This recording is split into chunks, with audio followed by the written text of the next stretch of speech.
আইসো ভবে যাইতে হবে মন রে কবরে আইসো ভবে কবরে হিসাব নিকাশ দিতে গো হবে হাসরে আল্লাহুম্মা সাল্লি আলা মুহাম্মাদ ওয়া আলা আলি সাইয়্যিদিনা মুহাম্মাদ ওয়া আলা আলি সাইয়্যিদিনা মুহাম্মাদ কবরের খবর যদি মানুষ জানিত কবরের খবর যদি মানুষ জানিত ঘর বাড়ি ছাও রিয়ার সবাই পালাইত আল্লাহুম্মা সাল্লি আলা মুহাম্মাদ ওয়া আলা আলি সাইয়্যিদিনা মুহাম্মাদ কাড়ে বাবা হরি কাড়ে বা ঘর কাড়ে বাকি কাড়ে বাবা হরি কাড়ে বাকি যখনই চলিয়ারে যাবে প্রাণ পাখি আল্লাহুম্মা সাল্লি আলা মুহাম্মাদ ওয়া আলা আলি সাইয়্যিদিনা মুহাম্মাদ কান্দায় না প্রাণের নবীকে কান্দায় না নবীকে নবীকে কান্দাইলে রে কাঁদেবা হাসরে আল্লাহুম্মা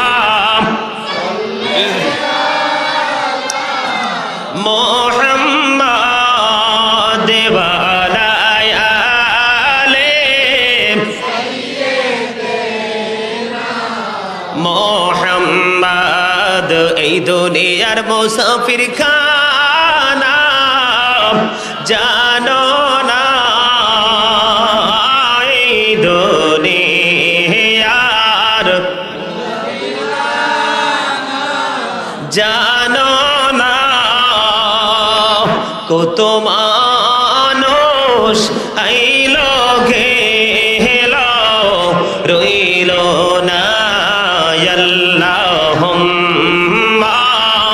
সাল্লি আলা মুহাম্মাদ ওয়া আলা আলি সাইয়্যিদিনা মুহাম্মাদ মদিনার মাটি যদি মোরা হইতাম মদিনারে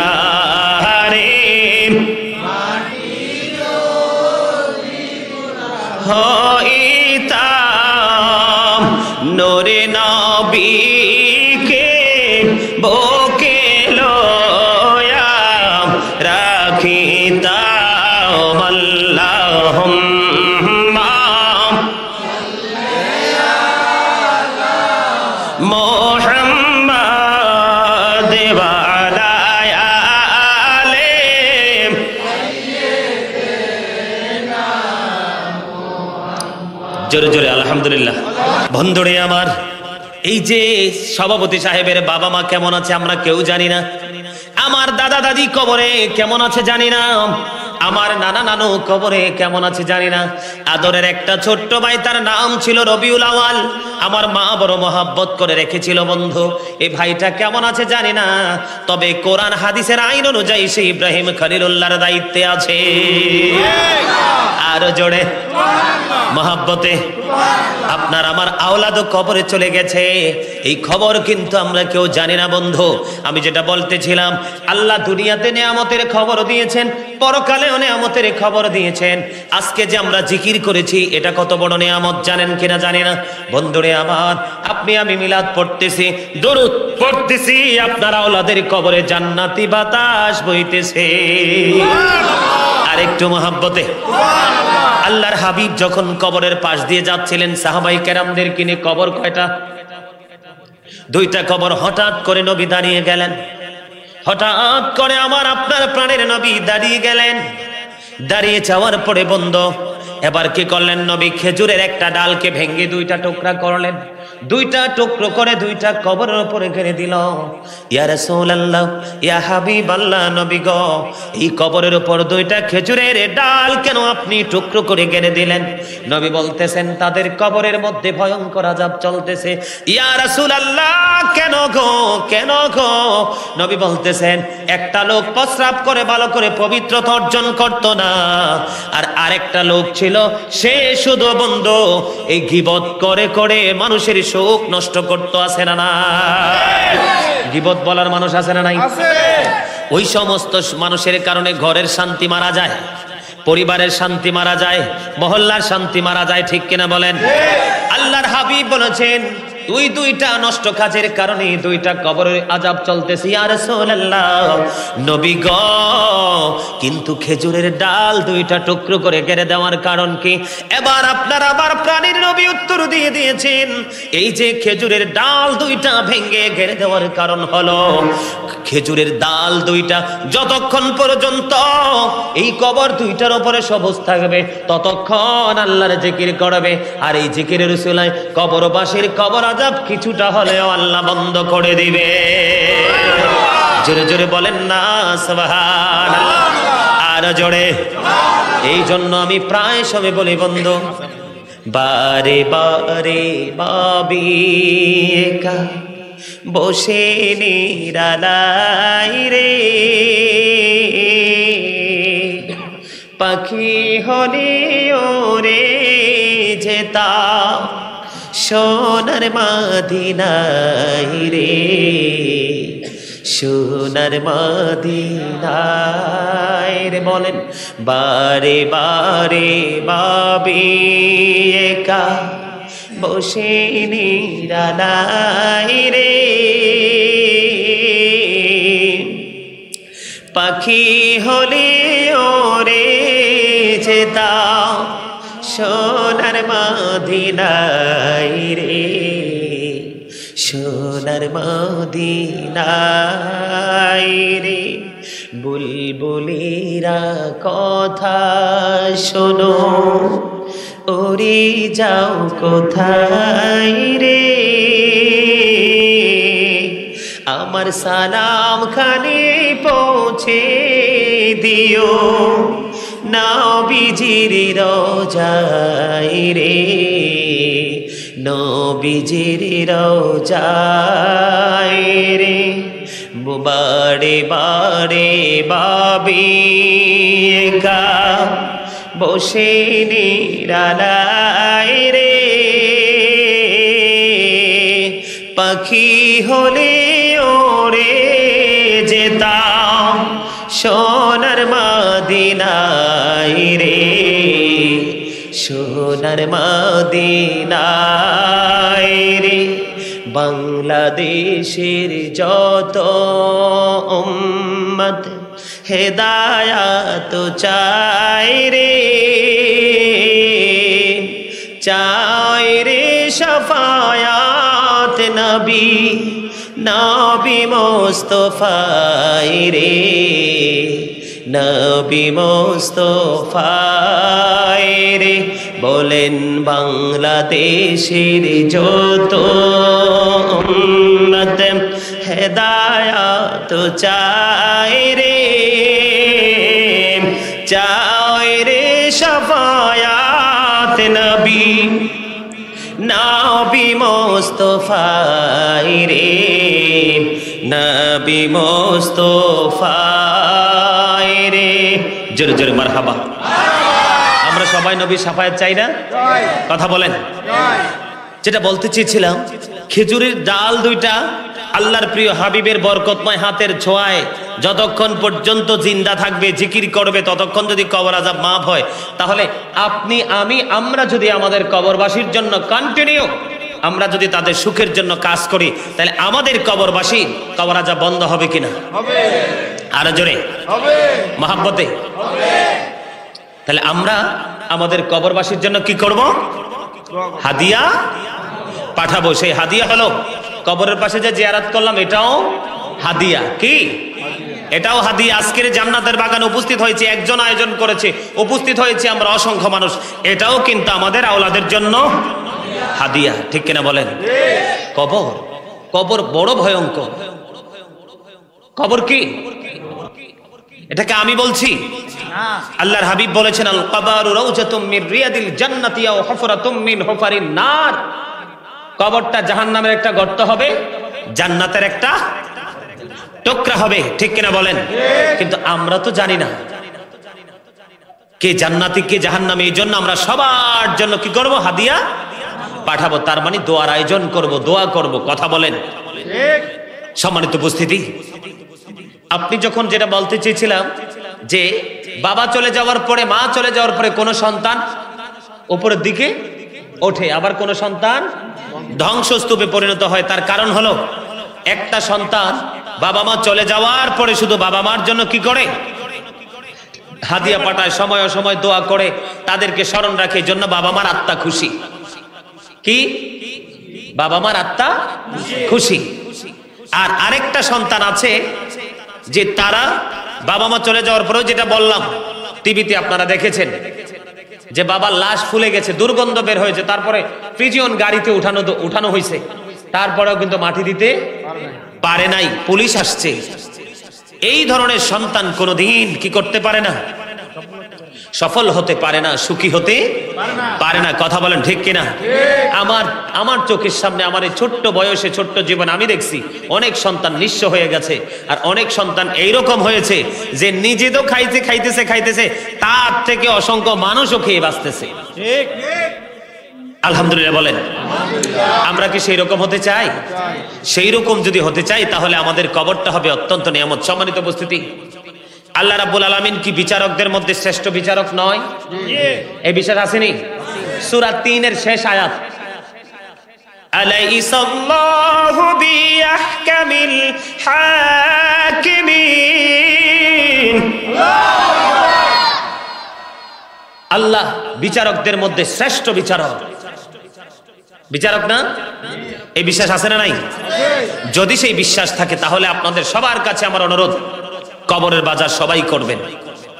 কি করবেন?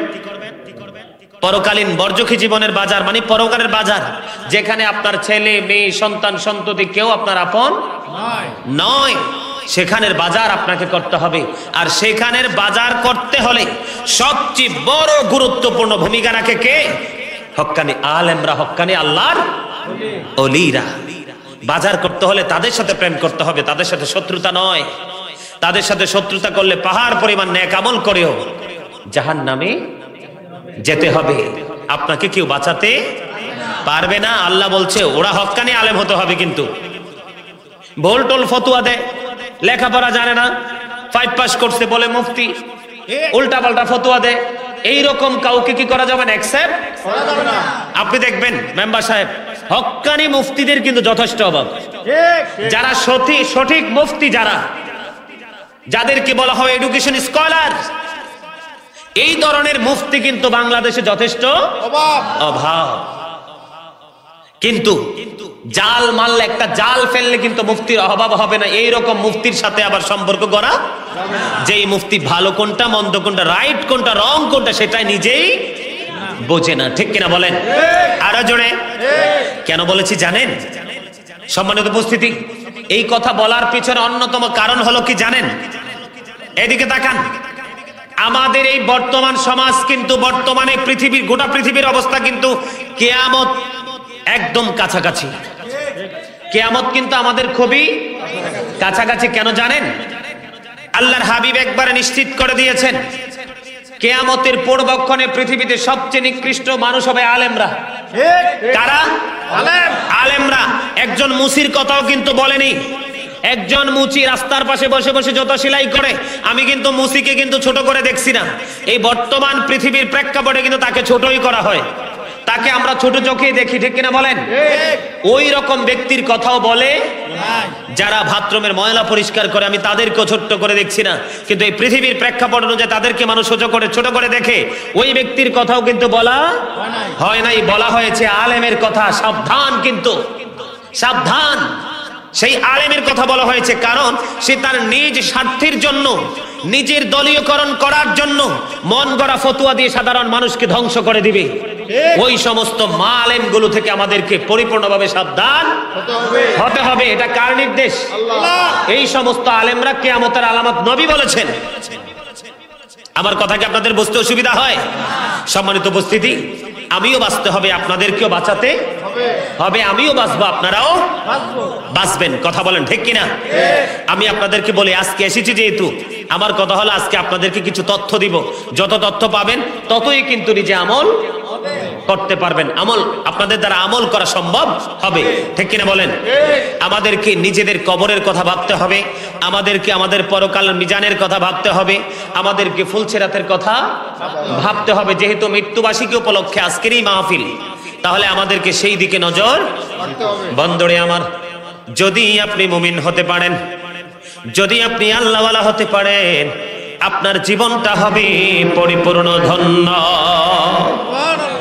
বল হুজুর কোত্থেকে পেয়েছেন এই তথ্য? মুহাম্মদ ইবনে নসর রাদিয়াল্লাহু তাআলা আনহুর বাবা মানুষ মারা গেলে তার জানাজায় অংশগ্রহণ করতে পারলে তিনি খুশি হতেন। ওনার অভ্যাস ছিল মানুষ মারা গেলে তার জানাজায় অংশগ্রহণ করা, এটা তার খুব প্রিয় কাজ ছিল। এবার একদিন কি করলেন? আল্লাহ রাব্বুল আলামিন, আল্লাহর প্রিয় বান্দা, একদিন এক ব্যক্তির জানাজায় তিনি অংশগ্রহণ করলেন। জানাজার কাজ সম্পূর্ণ হলো, কবরের মধ্যে তাকে দাফন করা হলো। সব কাজ সম্পূর্ণ করার পরে সব মানুষ বন্ধ চলে যায়। সব মানুষ যখন চলে যায় রে, এবার তিনি কি করলেন? মুহাম্মদ ইবনে নসর রাদিয়াল্লাহু তাআলা আনহুর বাবা তিনি দাঁড়িয়ে রইলেন। তিনি দাঁড়িয়ে থাকা অবস্থায় এবার দেখতে পাইলেন সব কাজ সম্পূর্ণ হয়ে গেছে। কবরের মধ্যে তিনি দেখতে পাইলেন, আমার এই চক্ষু দ্বারা আমি দেখতে পেয়েছি, আমার কাছে মনে হয়েছে জীবিত দুইটা মানুষ এই কবরের মধ্যে ঢুকেছে। আর জোরে সুবহানাল্লাহ। খুব প্রেমের খবর কিন্তু। কে দেখতেছেন? মুহাম্মদ ইবনে নসর রাদিয়াল্লাহু তাআলা আনহুর বাবা। সকল মানুষ তাকে মাটি দিয়ে দাফন করে চলে গেছেন, কিন্তু উনি দেখতে পাইলেন, আমি দেখতে পাইলাম আমার এই দুইটা আঁখি দিয়ে জিন্দা দুইটা মানুষ যেন কবরের মধ্যে ঢুকলো। আমি চিন্তিত হয়ে গেলাম, জীবনে কোনোদিন আমি এমন দৃশ্য দেখিনি। আমি চিন্তিত হয়ে গেলাম, আমি চিন্তিত হয়ে দাঁড়িয়ে রইলাম। হঠাৎ করে দেখলাম একজন বের হয়ে চলে যাচ্ছে অজানা গন্তব্যের দিকে। এবার আমি দাঁড়িয়ে রইলাম, করতে চাই রহস্য কি আমি জানতে চাই, আমাকে সেই শক্তি তুমি দান করো। ওনার দোয়া যখন শেষ হলো, এবার চাইয়া দেখে নতুন কবরটা ফাইটা দুইটা টুকরা হয়ে যায়। ওমা, এতক্ষণ মানুষ ছিল কম, সুবহানাল্লাহর আওয়াজ ছিল বড়, মানুষ বেশি, সুবহানাল্লাহর আওয়াজ কমে গেছে কিল্লাই। জোরে বলেন সুবহানাল্লাহ। আর জোরে দরুদ পড়তে পারে খুশি না? দরুদ পড়তে পারে খুশি নেই সবাই? আলহামদুলিল্লাহ। আরেকটু মহব্বতে আলহামদুলিল্লাহ। সম্মানিত উপস্থিতি, দরুদ নিয়ে কথা, যেহেতু কবরবাসীর স্মরণে আমরাও কিন্তু কবরে যেতে হবে। এখন দেখবেন বর্তমানে বাংলাদেশে তাশাহুদের দরুদ পড়ে স্টেজে বসে পড়ে না, এটারে নাম দিছে ওরা দরুদ ইব্রাহিম। আচ্ছা, আল্লাহুম্মা সাল্লি আলা মুহাম্মাদিন ওয়া আলা আলি মুহাম্মাদিন কামা সাল্লাইতা আলা ইব্রাহিম ওয়া আলা আলি ইব্রাহিম ইন্নাকা হামিদুম মাজিদ। ইব্রাহিম আলাইহিস সালামের নাম কয়বার? 4 বার। কয়বার? 4 বার। আল্লাহুম্মা বারিক আলা মুহাম্মাদিন ওয়া আলা আলি মুহাম্মাদিন কামা বারাকতা আলা ইব্রাহিম ওয়া আলা আলি ইব্রাহিম ইন্নাকা হামিদুম মাজিদ। এটা এই যে এরা পরে, আমি একটু পরে শোনাইলাম। এখানে কয়বার আছে ইব্রাহিম আলাইহিস সালামের নাম? 4 বার। আমার নবীর নাম কয়বার? আচ্ছা, এটার নাম কেডা রাখছে দুরূদ ইব্রাহিম? মানুষে রাখছে, তবে সুন্নি মানুষরা রাখে নাই। হক্কানি কোন আলেমরা এটার নাম দুরূদ ইব্রাহিম। আপনারা বলেন ইব্রাহিম আলাইহিস সালামের দাম বেশি না আমার নবীর দাম বেশি? আরে জোরে বলেন না কেন? দাম কার বেশি? এটা আপনাদের শিক্ষার জন্য, বোঝার জন্য বলছি। এখানে ইব্রাহিম খলিলুল্লাহ নাম কয়বার? নবী মুহাম্মদ রাসূলুল্লাহ সাল্লাল্লাহু আলাইহি সাল্লামের নাম কয়বার? 4 বার। কয়বার? তো নবী কোনটা দামি? আমরারটা কোনটা? যেটা সৃষ্টিকুলের সেরা, সৃষ্টিকুলের মূল, যার নাম আল্লাহ নিজে রেখেছেন হাবিবুল্লাহ। তার মানে আল্লাহ নিজে তার বন্ধু বলে ঘোষণা দিয়েছেন। আচ্ছা, এটাকে দুরূদ ইব্রাহিম নামকরণ করা হলো, দুরূদে মুহাম্মদ নাম করলে কি হইতো? ঠিক নেই? কেন বলছি? এটা আকীদার কথা, এটা ঈমানের কথা। আপনার ঈমানই যদি ঠিক না থাকে, আপনার ঈমানটা যদি মজবুত থাকে, ঠিক থাকে, নবীর মহব্বত থাকে, নবী বলেছেন, এটা আমি বলিনি, আখলিস দীনাকা ইয়াকফিকাল আমালুল কালিল। অল্প আমল নাজাতের জন্য কি হয়ে যাবে? আপনি অল্প আমলে দিয়ে আপনি জান্নাতে যেতে পারবেন, তবে ঈমানটা মজবুত হতে হবে। আমি বলছি না, নবী বলছে। নবীর কথার মধ্যে কোনো সন্দেহ আছে? নবীর কথাতে সন্দেহ করলে একবারে আমও গেছে, সালাও গেছে, মানে দুনিয়াও গেছে, আখেরাতও। কারণ আপনাদেরকে এগুলো বুঝতে হবে। তো আমার নবীর নাম 4 বার, ইব্রাহিম খলিলুল্লাহ নামও 4 বার। এটা নাম দুরূদ ইব্রাহিমও না, দুরূদে মুহাম্মদও না, এটা নাম হচ্ছে তাশাহুদের দুরূদ। এটা পড়লে আপনি আত্তাহিয়াতু সহ পড়তে হবে। আমিন ভাই বলেন না কেন? এটা পড়লে কি করতে হবে? আত্তাহিয়াতু সহ পড়তে হবে। এটা খালি পড়া যাবে না, এটা শুধু নামাজের জন্য খাস। এটা কিসের জন্য খাস? নামাজের জন্য খাস। এর কেন বলছি? আমরা এই দুরূদগুলো পড়লে এগুলো বেদাতি দুরূদ, কিন্তু ওই যে বুখারী শরীফ ভালো করে পড়ে নাই, মুসলিম শরীফ ভালো করে পড়ে নাই, তিরমিজি শরীফ ভালো করে পড়ে নাই, নাসাই শরীফ ভালো করে পড়ে নাই, সুনানে আবু দাউদ ভালো করে পড়ে নাই, ইবনে মাজাহ কি করে নাই? ভালো করে পড়ে নাই। এই জন্য তাদের জ্ঞানের স্বল্পতার কারণে তারা কিন্তু এই যে কঠিন যে জিনিসগুলো, এগুলো তারা কি করে না? বোঝে। সম্মানিত উপস্থিতি, নবীকে মহাব্বত করে দুরূদ সালাম দিতে পারলে আপনি আমি দুনিয়া আখিরাতের জন্য ধন্য। নগণ্য মানুষও ধন্য হয়ে যাবে। কি হয়ে যাবে? নগণ্য মানুষও ধন্য হয়ে যাবে। কথা বলেন ঠিক না বেঠে? বন্ধুরে আমার, এটা আমার কথা না, হযরতে আনাস রাদিয়াল্লাহু তাআলা আনহু থেকে হাদিস বর্ণিত। আমার নবী, আপনার নবী বলে দিয়েছে, মদিনার নবীকে মহব্বত করে কেউ যদি প্রতিদিন মাত্র 1000 বার দরুদ পড়তে পারে, সেই ব্যক্তি জান্নাত না দেখা পর্যন্ত মরণ হবে না। আমরা যে দুরূদগুলো পড়ি কোরআন সুন্নাহ সম্মত, কিন্তু ওরা যেটা পড়ে এটা কোরআন সুন্নাহ সম্মত নয়।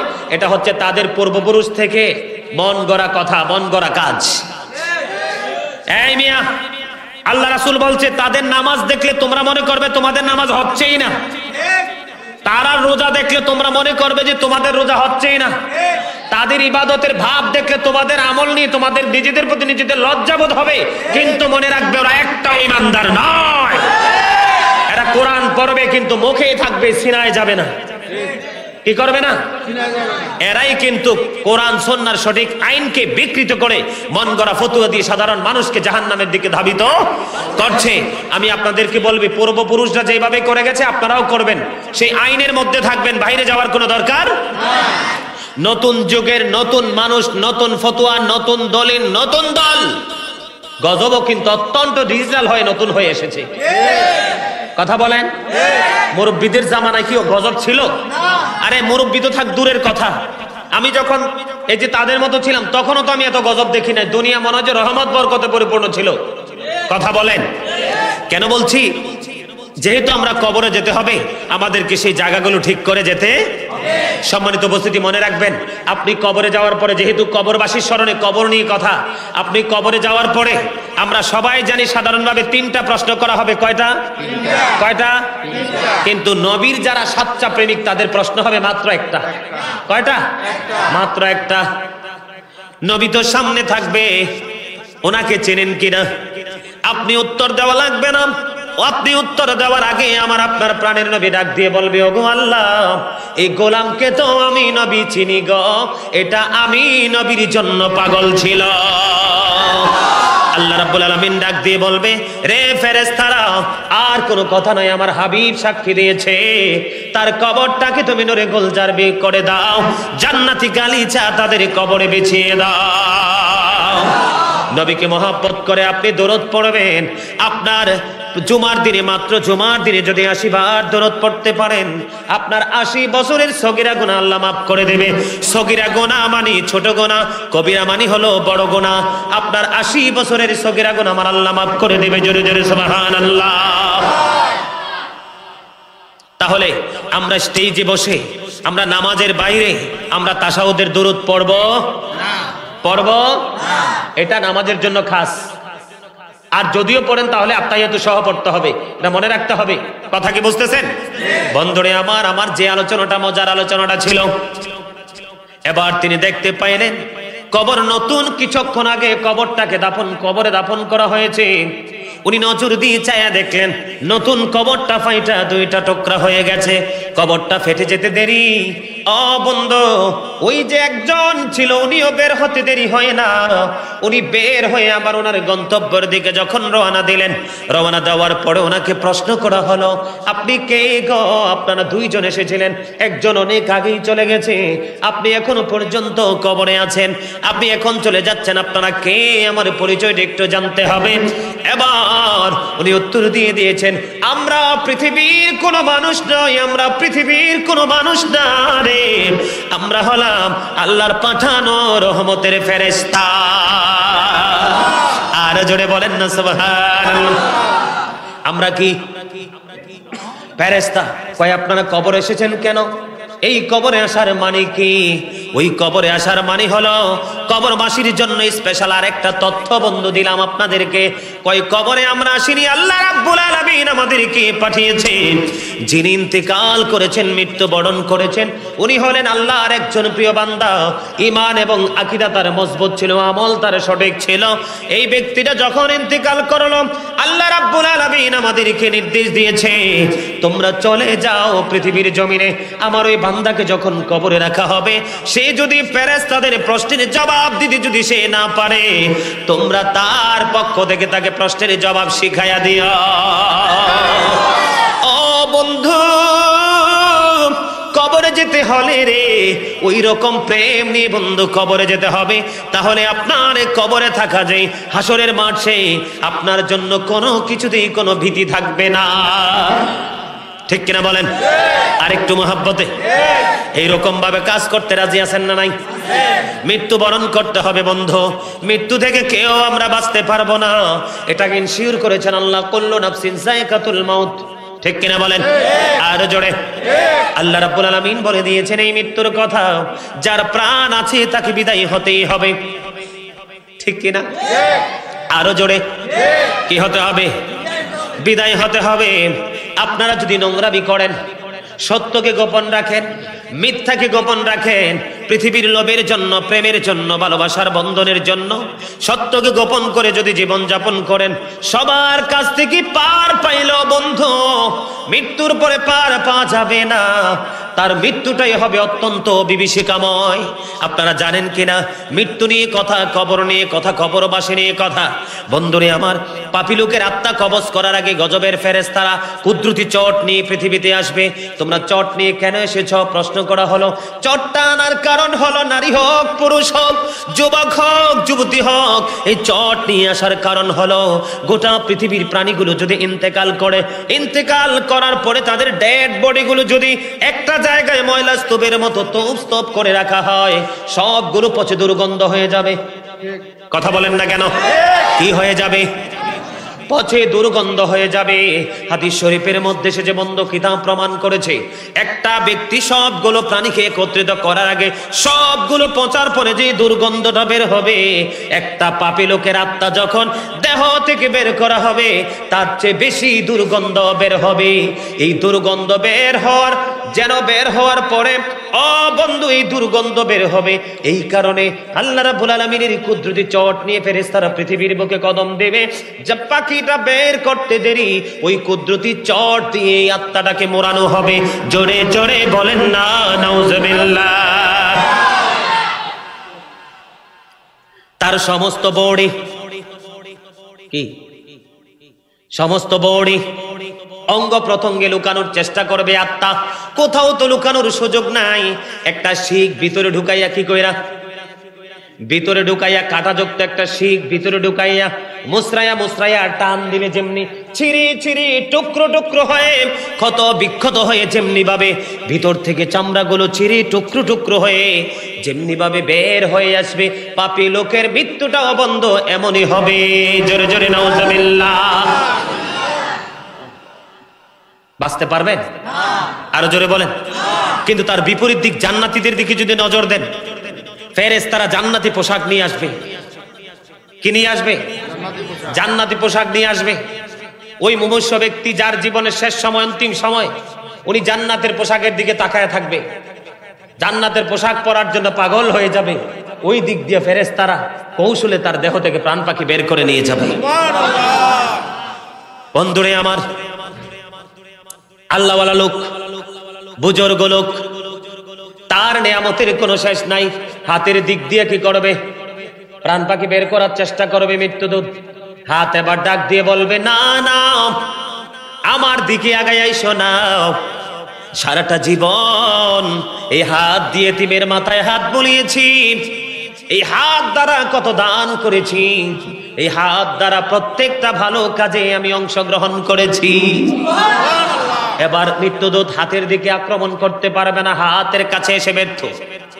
এবার চোখের দিকে যখন আসবে, চোখ সেম বলতে থাকবে, এই চোখের দৃষ্টি শক্তি শুধু ভালো কাজে ব্যয় করেছি, কোরআন তেলাওয়াত করেছি, হক্কানি আলেমদের দিকে প্রেমের নজর দিয়েছি। এই চোখের সাহায্যে হাইয়া আলাস সালাহ বলেছে, এই মসজিদের দিকে দৌড়ে গিয়েছে। আমি সব সময় জিকির করে করে আমার এই চক্ষুকে চিন্তা রেখেছি, চোখের দিক দিয়েও ব্যর্থ হয়ে যাবে। জোরে জোরে বলেন না সুবহানাল্লাহ। কোন দিকে? চোখের দিকে ব্যর্থ হয়ে যাবে। পায়ের দিকে যখন যাবে, পাও সেম করে বলতে থাকবে। মুখের দিকে যখন বন্ধু হাত বাড়াবে, মুখ তেমনি ভাবে উত্তর দিবে। কন্টিনিউ আল্লাহর জিকির করে জবানকে জিন্দা করে রেখেছি। এই জবান দিয়ে সত্য কথা বলেছি, কোরআন তেলাওয়াত করেছি, আল্লাহর জিকির করেছি, নবীর প্রেমের দরুদ পড়েছি। আমাকে কষ্ট দিয়ে প্রাণ পাখি বের করতে পারবে না। জোরে জোরে বলেন না সুবহানাল্লাহ। বন্ধুরে আমার দিকে নজর দেন। আমার দিকে কি দিবেন? নজর দিবেন। হাত বলেন, পা বলেন, চোখ বলেন, কান বলেন, মুখ বলেন, সব দিকে যখন এই মৃত্যুদূত ব্যর্থ হয়ে যাবে, তখন আল্লাহ রাব্বুল আলামিনকে একটা ডাক দিয়ে বলবে, ওগো আল্লাহ, আল্লাহ তোমার এমন বান্দার কাছে প্রাণ পাখি হরণ করার জন্য পাঠিয়েছো, তোমার এমন বুজুর্গ বান্দার কাছে পাঠিয়েছো, সমস্ত অঙ্গে অঙ্গে শুধু জিকিরের ধ্বনি শোনা যায়, আমি তার বডির কোনো দিক দিয়ে প্রাণ পাখি বের করতে পারি না। জোরে জোরে বলেন না সুবহানাল্লাহ। এত প্রেমের খবর শুনে সুবহানাল্লাহ কিন্তু অল্প হয়েছে, একবার ছোট হয়ে গেছে, স্লো হয়েছে, চমৎকার হয়েছে, ও লবণ ছাড়া হয়েছে। ঠিক কথা তো, আমারও পুরনো ওয়াজ মনে করাই দিছে, লবণ না দিলে দেখবেন খাবার মজা হয় না। ঠিক প্রেম না থাকলেও কিন্তু কোরআন হাদিস মজা লাগে না, সঠিক কথা মজা। আল্লাহ কোরআনে কয় অকুলু কাওলান সাদীদা, আল্লাহ বলে সে দা রাইট থিং, সত্য কথা বলো। আর আল্লাহর হাবিব ওই দিক দিয়ে বলতেছে আল হাক্কু মুররুন, হক কথা তিতা, অনকুম মিজামু মুইকন্ত। কথা কন না কেন? তাহলে সত্যটাই বলতে হবে, আর আপনাদেরকেও মানতে হবে। এগুলো কি উপেক্ষা করা যাবে? অবহেলা করা যাবে? দেখেন কি প্রেমের খেলা। এবার কি করলো? সমস্ত দিক দিয়ে ব্যর্থ হয়ে গেল। যেমন তেমন ফেরেশতার পাওয়ার কি যেমন তেমন? কথা বলেন না কেন? আল্লাহ রাব্বুল আলামিন তো ভয়ঙ্কর। আল্লাহর সৃষ্টির মধ্যে যদি ভয়ঙ্কর কোনো কিছু থাকে সেটা হলো আজরাইল। সেটা কি? আজরাইল। ইব্রাহিম খলিলুল্লাহ বলতেছে আজরাইল তো প্রাণ পাখি হরণ করে, কয় আপনি কেমন ভাবে জানদারে জান কবজ করেন একটু দেখান। আজরাইল কয় নবী গো আপনি সইতে পারবেন না। কয় না আমি তারপরেও দেখবো। তারপরেও কি করব? দেখবো। পাপী লোকের সুরত যখন ধরছে সঙ্গে সঙ্গে ইব্রাহিম খলিলুল্লাহ বেহুশ হয়ে গেছে। জোরে বলেন আল্লাহু আকবার। যেমন তেমন নবী যাকে আল্লাহ খলিল উপাধি দিয়েছেন সঙ্গে সঙ্গে বেহুশ হয়ে গেছে। আর আপনি আমি কি? কবরে যে যাবেন, যাওয়ার আগে তো মরতে হবে। মরা ছাড়া জীবনেও কেউ কবরে নিবেন আপনাকে। আর যদিও নিতে চায় আপনার গ্রামের মানুষ ধরে গণপিটুনি দিবে। লোকেরা রাহে, মহিলারা ছাড় দিবে না। মহিলারা কিন্তু সব সময় সত্য কথা বলে, মনে রাখবেন। আপনারা দেখবেন যাচাই বাছাই করে মহিলারা, ইচ্ছা করে হোক আর অনিচ্ছা সত্ত্বে হোক, তারা সব সময় রাইট কথা বলে। যদিও শয়তানের ধোকায় পড়ে মাঝে মাঝে নোংরামি করে ফেলে, কিন্তু তাদের কথা সামাজিকতা বুঝতে কিন্তু বর্তমান যুগে নারীদের কোনো অসুবিধা হয়। কথা বলেন ঠিক না ঠিক? আরো জোরে। আমার কথা কি একমত সবাই? মৃত্যুর সবচেয়ে কম যন্ত্রণা হলো 1000 তলোয়ার মারার আঘাতের সমান। নাউজুবিল্লাহ বলেন না? সবচেয়ে কম কষ্ট হলো একটা মানুষকে 1000 তলোয়ার মারলে একটা মানুষ যতটা ব্যথা পাবে, এটা হলো সবচেয়ে কম বন্ধু। আগে তো আপনাকে মৃত্যুবরণ করতে হবে। আপনার মরণ যদি শুভ হয়, কবর শুভ হবে, হাসর শুভ হবে, মিজান শুভ হবে, ফুলছে রাত পর্যন্ত শুভ হবে। মরণ যদি শুভ না হয়, বর্জকি জীবনে আপনার আর কষ্টের কোনো সীমানা থাকবে না। এবার কি করলেন ইব্রাহিম খলিলুল্লাহ? তিনি কি করলেন? ইব্রাহিম খলিলুল্লাহ আশ্চর্য হয়ে গেলেন, বেহুশ হয়ে গেলেন। কিছুক্ষণ পরে বন্ধু ইব্রাহিম খলিলুল্লাহর সেন্স ফিরে আসলো। এবার আজরাইল দেখে দেখে বলে, ওগো নবী একটা বার আমার দিকে নজর দেন। এবার একটা বার যখন নজর দিল, নজর দেওয়ার পরে ইব্রাহিম আলাইহিস সালাম সব কিছু ভুলে গেছে। এত সুন্দর নুরানি যুবক, তার চেহারার দিকে তাকাইলে ইব্রাহিম খলিলুল্লাহর কলিজা পর্যন্ত শীতল হয়ে যায়। ওগো নবী, ওগো নবী, জেনে রাখুন, জেনে রাখুন, আমি এই যে এতক্ষণ আগে যে একটু আগে ইতিপূর্বে যে সুরত ধরেছিলাম, এই সুরতে আমি যাব ভয়ঙ্কর পাপী, সত্য গোপনকারী, মিথ্যায় অভ্যস্তকারী, সমাজের মধ্যে জাতির মধ্যে অন্যায় অত্যাচার ব্যভিচার জুলুম করনেওয়ালা ওই ব্যক্তিদের কাছে যাব আমি এই সুরতে। আর এখন যে সুরত দেখে আপনি শীতল হয়ে গেছেন, নুরানি চেহারা, এই সুরত দিয়ে যাব আমি ইমানদারের কাছে। জোরে জোরে বলেন না সুবহানাল্লাহ। এবার আসেন বন্ধু, বলতে যেটা চেয়েছিলাম, মুমিনের দেখেন প্রেম কেমন। মুমিনের মৃত্যুটা পর্যন্ত উপহার। তোহফাতুল মুমিনিল মাউত, মুমিনের মৃত্যু হলো কি? উপহার। মুমিনের মরণটাও উপহার, তোহফা। কিও না মিছা কইছি? মুমিনের জন্য মৃত্যুটাও কি? হাদিয়া। মরণটাও কি? হাদিয়া। মুমিনরা যে মরবে, এইদিকে ছান, মুমিনরা মরতে চায় না। হাদিস শরীফের কথা, মুমিনরা কি করতে চায় না?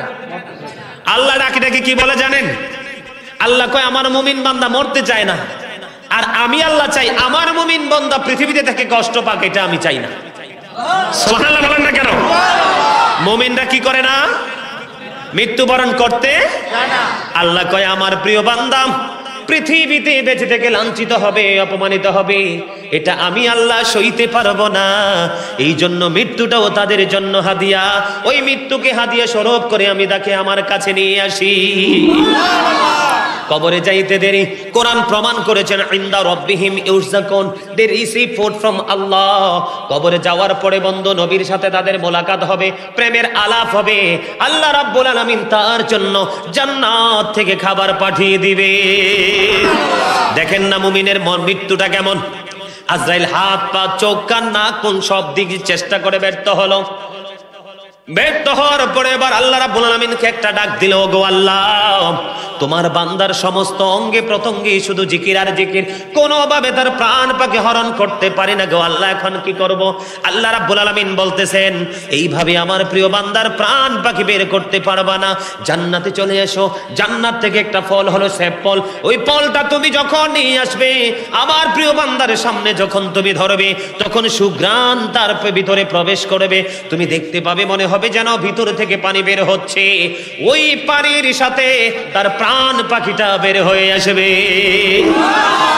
নারায়ে তাকবীর, আল্লাহু আকবার, নারায়ে রিসালাত, ইয়া রাসূলুল্লাহ, নারায়ে রিসালাত, ইয়া রাসূলুল্লাহ। কাজী সুলেমান আল কাদরি পাড়ার পক্ষ থেকে, পাড়ার পক্ষ থেকে মারহাবা বলেন।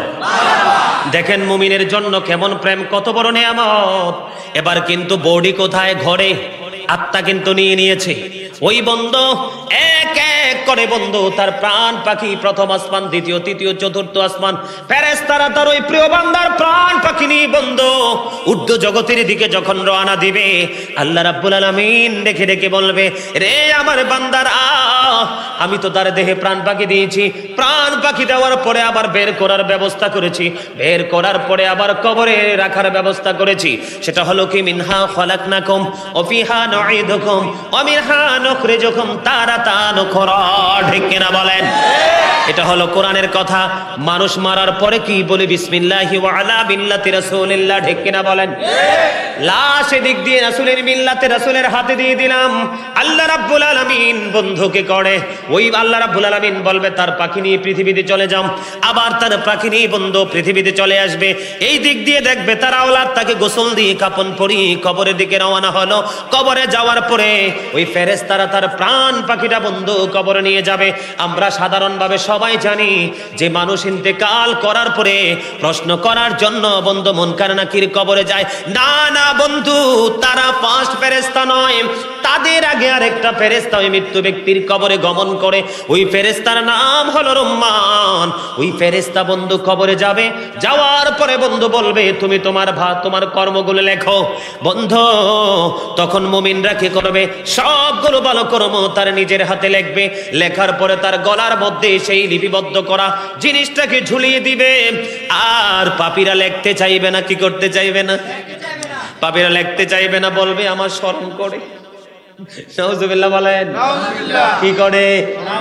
শরম করে। তখন ফেরেশতারা একটু টিটকারি দিবে। কি দিবে? অ্যাঙ্কার করবে। অ্যাঙ্কার করে বলবে, এখন লজ্জাবোধ করছো? যখন তুমি পাপ করেছিলে তখন কি লজ্জার কথা মনে ছিল না? তখন যেই কবরে আসতে হবে সেটা কি তোমার মনে ছিল না? এখন তোমরা লজ্জাবোধ। সামনের দিকে আসেন, মানুষ জায়গা হয় না।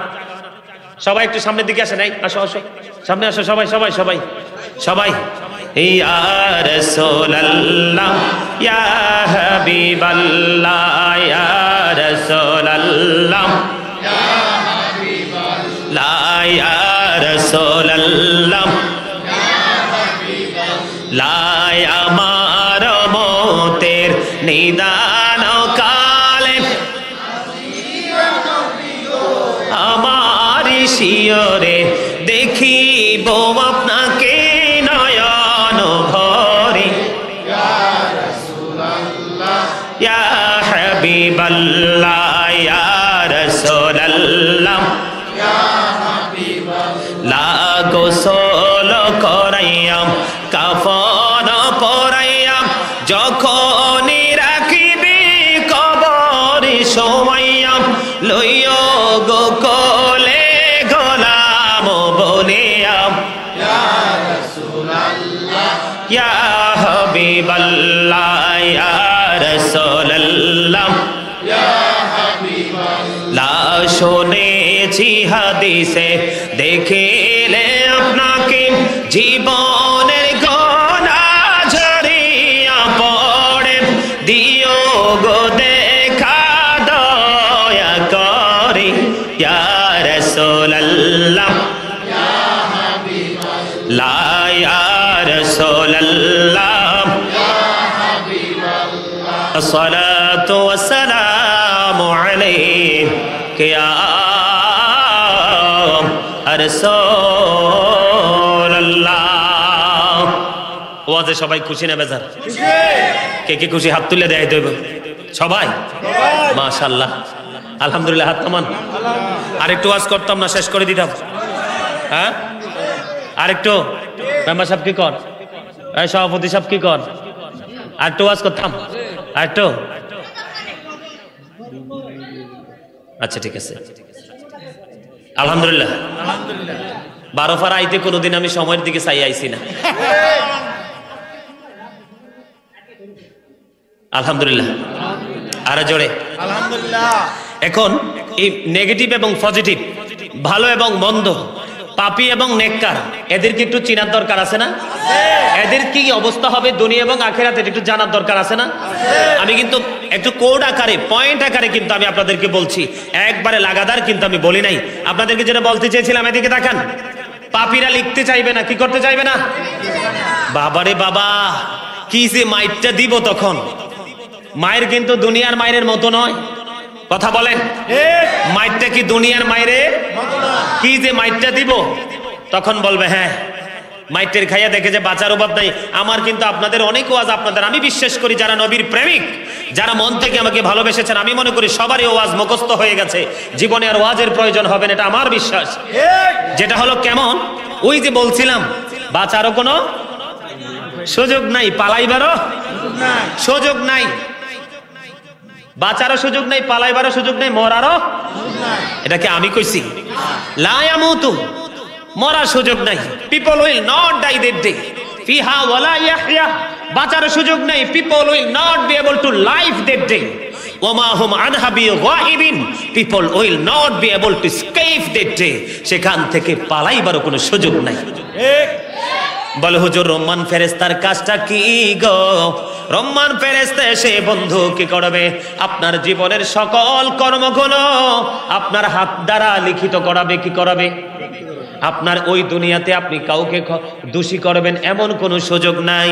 আল্লাহ রাব্বুল আলামিন আগেই সূরা কলামের মধ্যে, সূরা ইনফিতরের মধ্যে ইনশিওর করে দিয়েছেন, ওয়া ইদাল কুবুরু বুসিরাত আলিমাত নাফসুম মা কদ্দামাত ওয়া আখারাত। আল্লাহ বলে দিয়েছেন যখন কবরটা কি হবে, ওপেন হয়ে যাবে, আমি আপনি আমরা সবাই জানতে পারবো কে কি করেছি আর কি করেনি। তার মানে লুকায়িত আর কোনো কিছুই থাকবে না, ঠিক কিনা বলেন? রহমান ফেরেশতা যখন সবকিছু লিপিবদ্ধ করবেন, সবকিছু যখন লেখা হবে, লেখা শেষ করার পরে বন্ধু উনি যখন বিদায় নেবে, বিদায় মুহূর্তে দেখবেন ওই যে ফেরেশতারা প্রশ্ন করার জন্য কবর এসেছে। তার মানে আপনার ফায়সালা, প্রশ্ন উত্তর পূর্বের আগে আপনি নেকি না বদি, এটা রহমান ফেরেশতা এসে নিশ্চিত করে দিবে। এগুলোর জন্য সজাগ থাকার দরকার আছে না নাই? ও বন্ধু, এখন আর ঘুমিয়ে থাকার সুযোগ নাই। পৃথিবীতে দেখেন টাকার অভাব নাই, দালান কোঠার অভাব নাই, দামি দামি কাপড় চোপড়ের অভাব নাই। সুখ একজন চাইলে পৃথিবীর সুখ আর একজনকে হাওলাত দিতে পারবে, ওই রকম ধরনের হালকা পাতলা এই পৃথিবীর জীবনের সুখের অভাব নাই।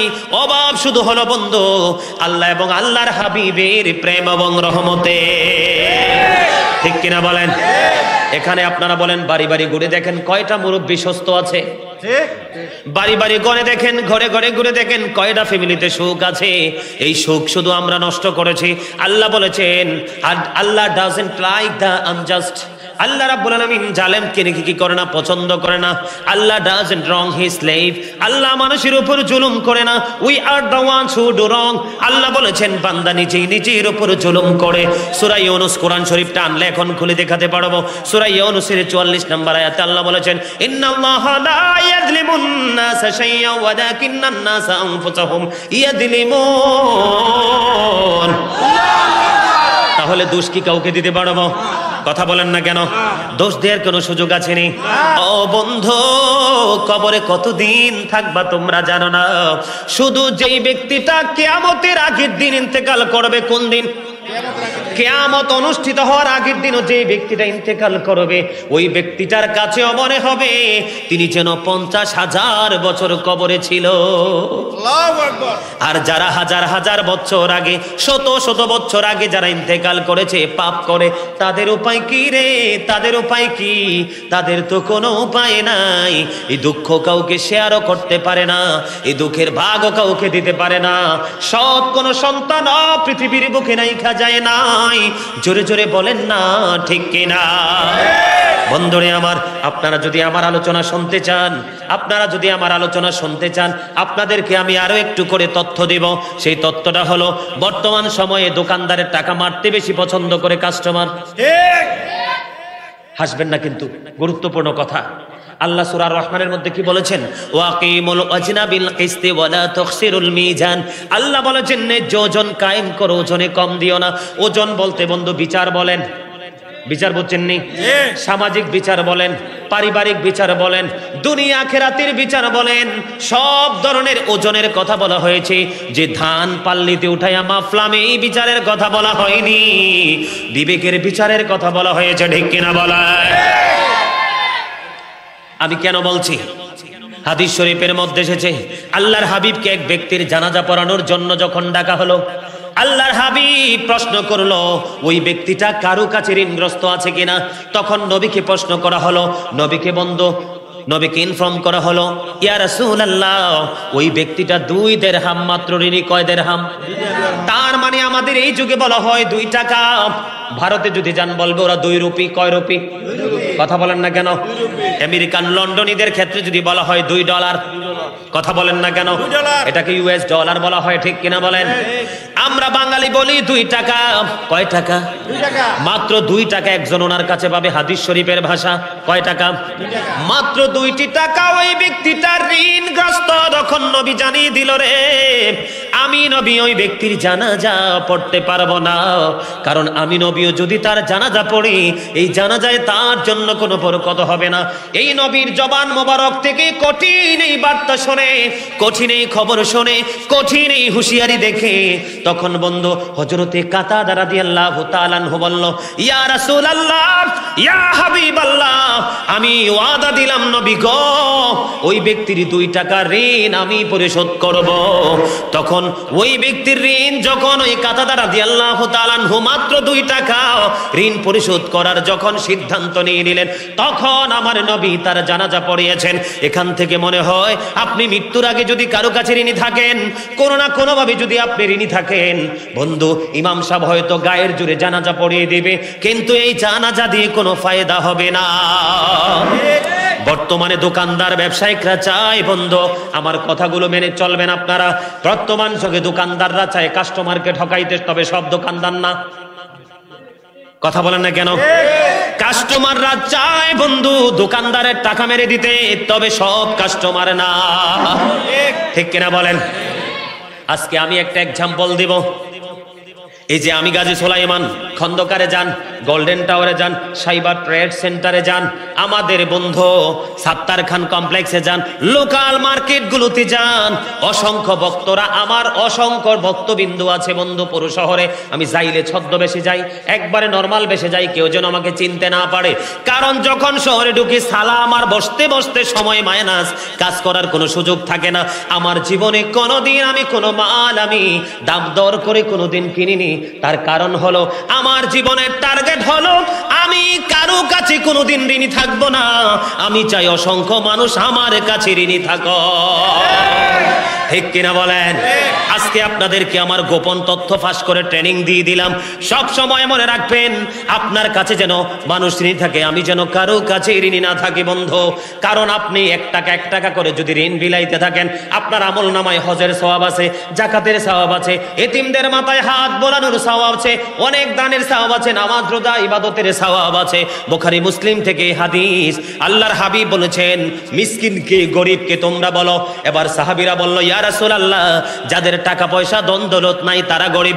নবী বলছে না রে না, ওই মানুষগুলো গরিব নয়, গরিব হলো পৃথিবীর ধনী মানুষ, অট্টালিকার মালিক, বেল ফ্যাক্টরি ইন্ডাস্ট্রিজের মালিক।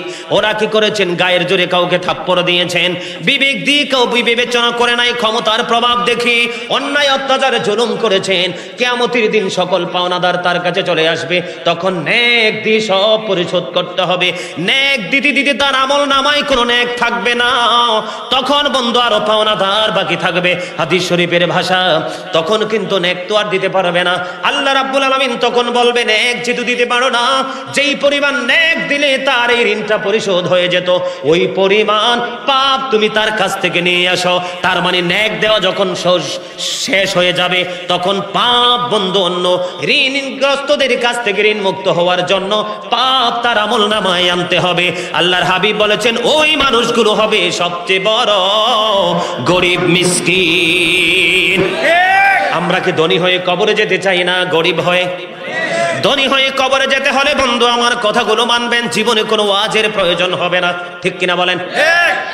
বিচারক যখন বিচার করতে গেলে অন্যায় করবে, তার ক্লায়েন্টের উপর জুলুম করবে, এই বিচারের দায় দায়িত্ব কিন্তু বিচারককে দিতে হবে। কিয়ামতের ময়দানে ওই বিচারক চক্ষু থাকার পরেও অন্ধের মতো ভাব দেখিয়েছেন। আল্লাহর হাবিব বলেছেন ওই সমস্ত বিচারকগুলোকে কিয়ামতের ময়দানে কানা করে দাঁড় করানো হবে। জোরে বলেন নাউজুবিল্লাহ। যারা হারাম পথে উপার্জন করে খায় তারা মরার পরে সুর বানিয়ে জাহান্নামে দেওয়া হবে। যারা অর্থে অবৃত্ত প্রাচুর্যের অহংকার করে, যেই ব্যক্তিগুলো বন্ধু অহংকার করবে তাদেরকে কিয়ামতের ময়দানে পিপিলিকার মতো করে দলবদ্ধ করা হবে। জোরে জোরে বলেন না নাউজুবিল্লাহ। বন্ধুরে আমার, আমি আপনাদেরকে বলবো, যে যার যতটুকু ক্ষমতা আছে, পাওয়ার আছে, এই ক্ষমতা থেকে পরকালের বাজারও করবেন, দুনিয়ার বাজারও করবেন, ঠিক কিনা বলেন? আমি আজকে আপনাদেরকে বলবো, একজন প্রভাবশালী ব্যক্তি অত্যাচার করতেছে, আপনারা দেখেন, আমি পুরো প্রমাণ করার দরকার নাই, শত শত যুবক দেখেন আপনারা, ওই যে ভারতে দেখছেন কিনা, কর্ণাটকে কি হয়েছে ঘটনা, যুবক হাজার হাজার শত শত যুবক এসে বলল জয় শ্রীরাম, নাউজুবিল্লাহ বলেন, আর জোরে। দেখেন, প্রতিবাদের জন্য বন্ধু টাকা থাকতে হয় না, অনেক বেশি দৌলতের মালিক হতে হয় না, হাতে পিস্তল থাকতে হয় না, প্রতিবাদের জন্য চাই একটা প্রতিবাদী অন্তর, ঠিক কিনা বলেন? মুস্কান মাত্র বিকম দ্বিতীয় বর্ষের ছাত্রী, কত বর্ষের? আমরা বলি কি বিয়ে, ঠিক কিনা বলেন? অনেকে বাদ দিয়ে কিন্তু অনার্সে ভর্তি হয়, ঠিক কিনা বলেন? দ্বিতীয় বর্ষের ছাত্রী, বয়স কিন্তু বেশি না। দেখেন জয় শ্রীরাম ধ্বনিকে ওই মেয়ে আল্লাহু আকবার ধ্বনি দিয়ে পদদলিত করে দিয়েছেন। আর গোটা পৃথিবীর মানুষের কাছে বন্ধু তার এই প্রতিবাদ বন্ধু বিশাল ইমানের ঝড় উঠেছে, ঠিক কিনা বলেন? আল্লাহু আকবার, ইয়া রাসূলুল্লাহ,